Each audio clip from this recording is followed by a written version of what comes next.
This is the Garden of English. I'm Tim Freitas, and today I am here to tell you that we sell masks. But actually, that's not the only reason why I'm here. In fact, I'm actually here to continue our underclassmen series where we're going to talk about steps 3 and steps 4 for bettering your reading comprehension, bettering your writing, and ultimately bettering your complexity of thought. So we're going to take care of steps 3 and steps 4 today, so make sure that you stick around and check it out.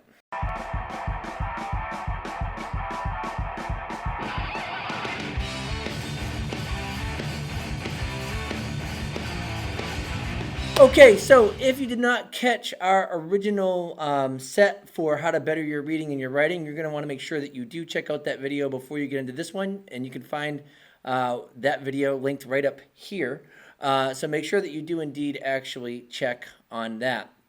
Please also remember that we are indeed, I'm asking you to take care of this assignment by reading the short story, Thank You, Ma'am, by Langston Hughes. And you can access that in the comments, in the description right down below. I've got it linked right there, okay? But with all of that actually being said, what we're going to do is I'm going to just shrink myself down right now, and we're going to put myself up in the corner, and we're going to talk about the steps that we have to continue to create stronger readers and stronger writers, assuming that that's what we're actually going for. So I'll put myself here. This document will be linked below. I have added to it. So this is last week's document in conjunction with this week's document. So you'll see that step 1 is listed here and step 2 is listed here as well. And last week what we did was we talked about summarizing Thank You, Ma'am, just doing it however you think you're supposed to. And then we looked at step 2 being, hey, let's focus on actually solidifying our verbs, okay? Solidifying your verbs is going to help you reinterpret your reading to be more precise, more exact. You'll be thinking about your reading a little bit more critically. And then you move on from verbs, you go to adjectives and adverbs and things like that, okay? But that was all last week. I'm not going to rehash all of that again. You're going to just, like I said, click on that video that is linked up in the corner. And you can watch that there if you haven't done this. Now, I'm going to assume that most of you have. We have our example here. Once again, I'm using The Little Boy Who Cried Wolf. You're doing yours with Thank You, Ma'am. So you're going to take out that revised summary where you changed up your verbs and added some adjectives and adverbs, if that's as far as you got. And now we're going to actually look at what step 3 entails. So we stopped here last time, and you'll notice that I do boldface and underline all of the changes that I make from the summary that comes before it. Okay, and this time what we're going to do is we're going to move on to step 3, and I'm going to zoom in right here for these steps here.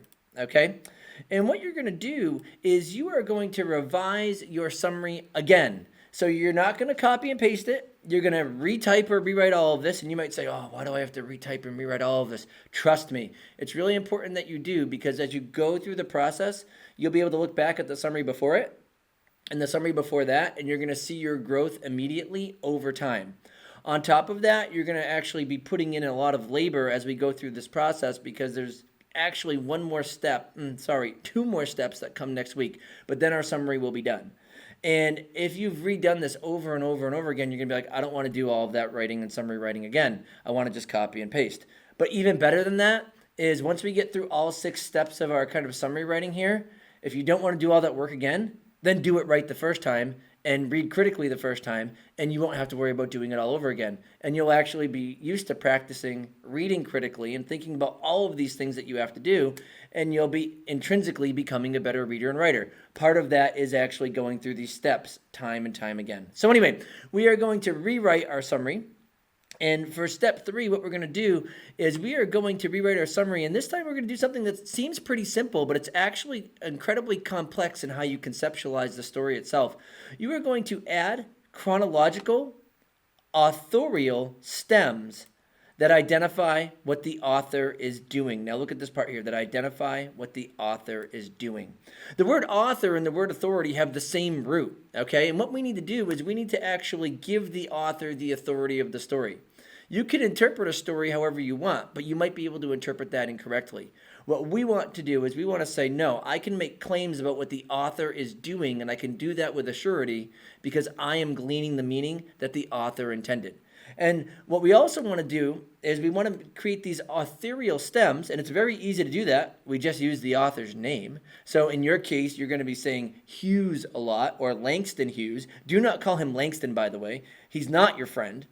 Okay, call him either Hughes or Langston Hughes in full. All right. But the other thing that we need to focus on is not just putting the author's name there. We want to focus on adding chronological stems. This is important because as you put in language that deals with chronology, that's the ordering of what you're reading, you're now thinking about how the text is built. Now, you might not be thinking that explicitly, right? But if you could put in the chronological stems, you're automatically thinking about text structure. And all you're really doing is, I'm going to give you some stems that just give you basically ordering words and phrases that are not just first, second, third, and last, because that's not going to cut it, okay? So when we deal with chronology, we're talking about the structure of the text, which you probably weren't thinking about before, but now you're going to be thinking about.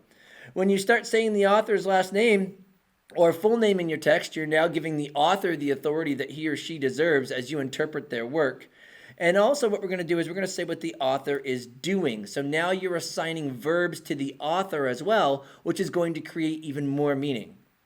And all of this is going to come together to create a much stronger summary than the second one that you already wrote. So hopefully you've already seen yourself develop a little bit better, and now you're going to see yourself develop some more. So what do I mean by chronological authorial stems, right? Well, if you look, I've already provided you with a bunch, okay? Here are these little statement and organizational stems. You can find them right here, okay? So we have our summary and revision steps here. And now what we're going to do is we are going to actually put in our authorial stems. And you're going to notice that this is actually really simple to do, but it's going to actually, once again, add more structure and more understanding to what's going on in the story. So if you notice, I'll scroll down here. And I have, okay, the speaker begins by or with, okay? If you go up here, I have Aesop, that's who originally produced The Little Boy Who Cried Wolf. Aesop begins by describing. Now notice, I did not use the word using here. I did not use the word saying. I did not use claiming, okay? I used a verb that is really academically strong. In fact, if you're looking for a list of verbs, I'm going to include some at the bottom of this sheet. But I also have posters for this right here, okay? And so sure enough, I'm talking about setting, but I'm also talking about character at the first point because it's the little boy. So what I'm going to do is I'm going to go to where it says characterization because we're talking about the little boy. And here's a nice little verb that I'm going to pick here. It's describes. So I can't say Aesop begins by describes. That doesn't make sense. So I got to change the conjugation here and move it to describing. But that's all I did. So I said, Aesop begins by describing a little shepherd boy who was caring for his sheep, okay? Now, what we originally had was there's a little shepherd boy who's caring for his sheep. But now we're making sure that we are ascribing, right, authorial intent to Aesop.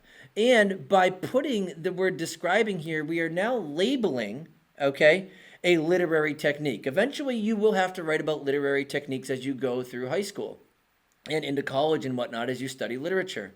Well, those techniques are found in these verbs. So now we have verbs at our fingertips to actually use. And like I said, I've got posters that you can actually pick up and download and whatnot. But I also will include a black and white kind of table-looking kind of reference for rhetorical verbs as well at the bottom of this guide. They're not on here yet, but before I put it in the video description down below, I will add it to that. Anyway, so we have Aesop begins by describing, and then we have our story. And then you're going to notice I have Aesop then shifts to imply that a few weeks pass.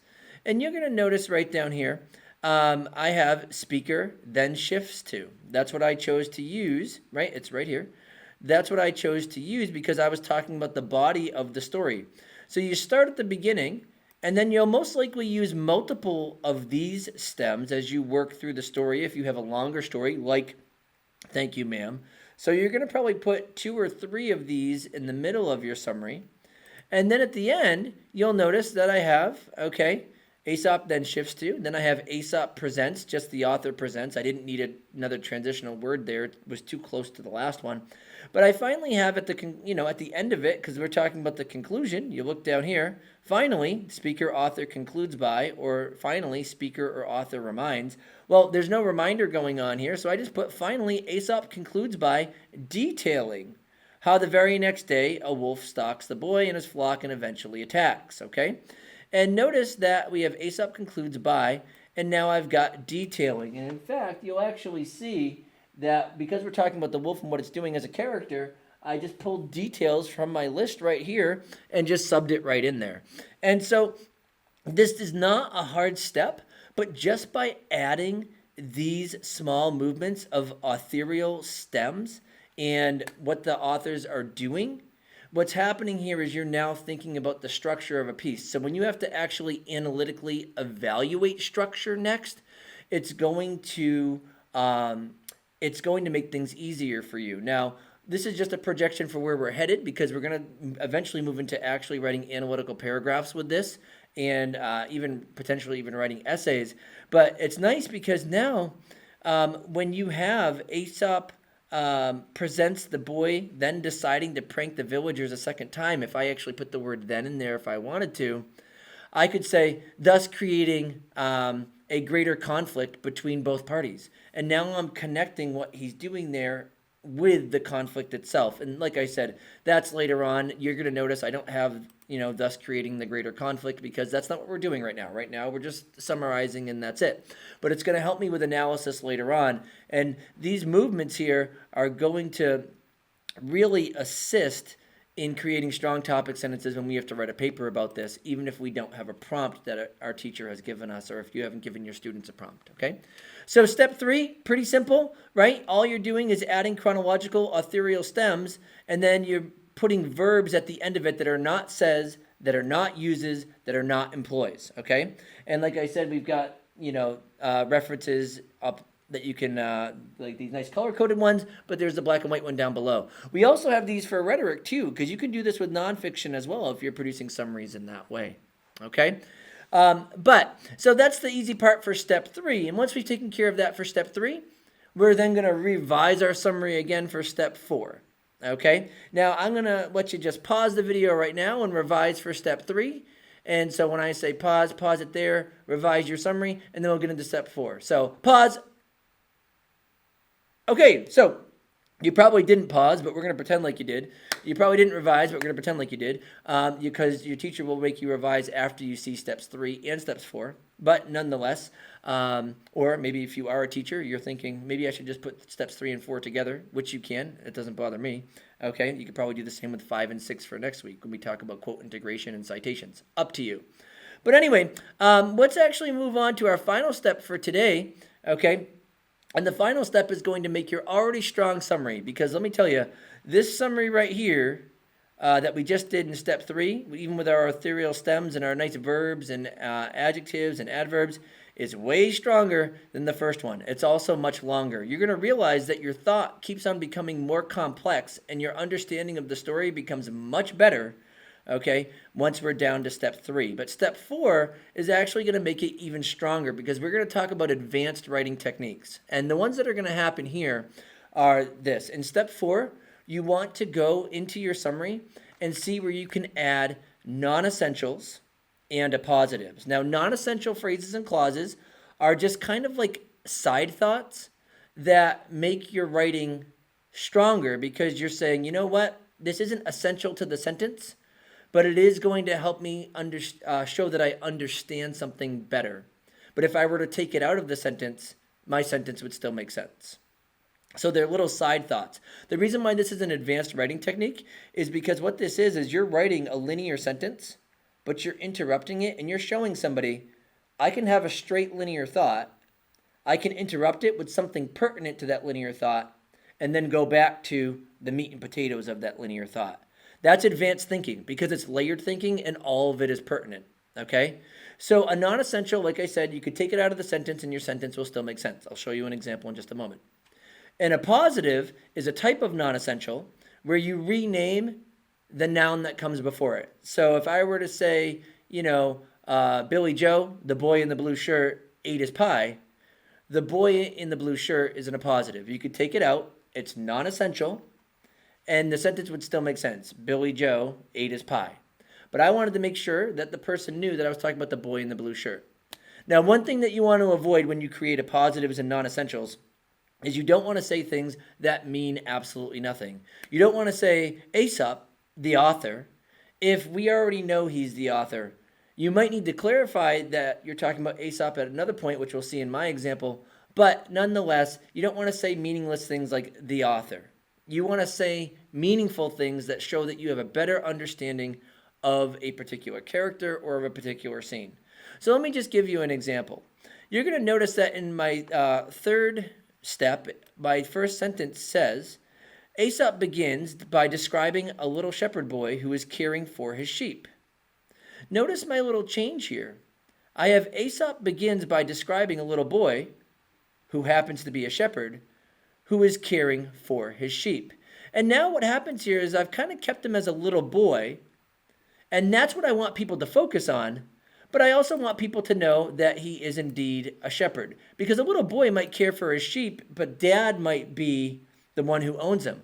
I want people to know, hey, just so you know, he's the shepherd himself. But, right, I want people to really focus on this fact that he's a little boy. Now, I separated out this idea with commas.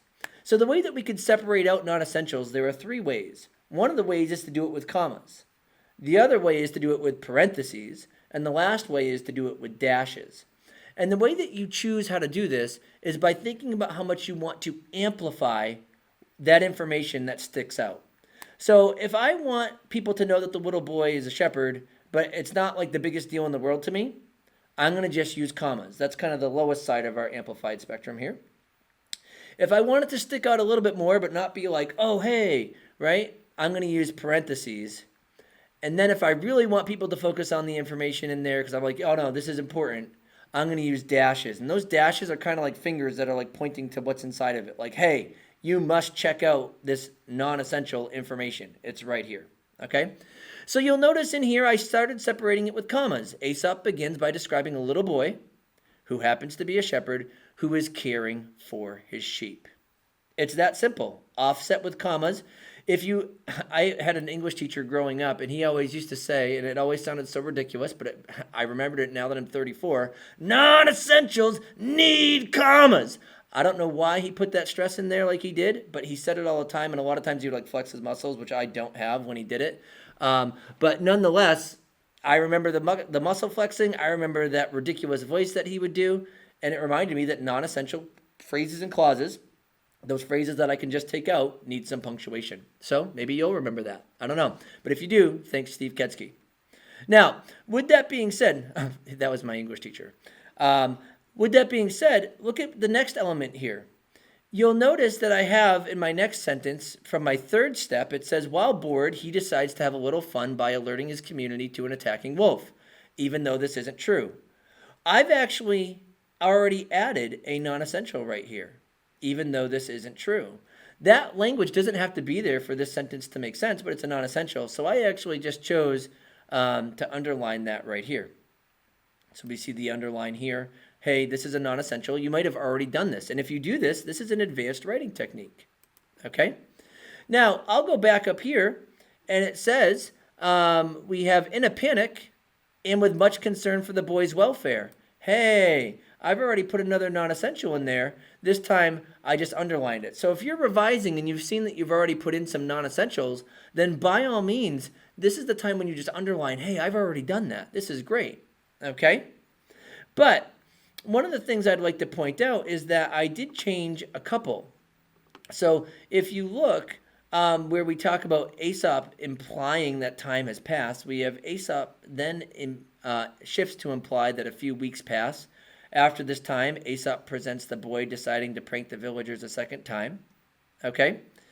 Here we have, after this time, he, Aesop, presents the boy, bored once again, deciding to prank the villagers a second time.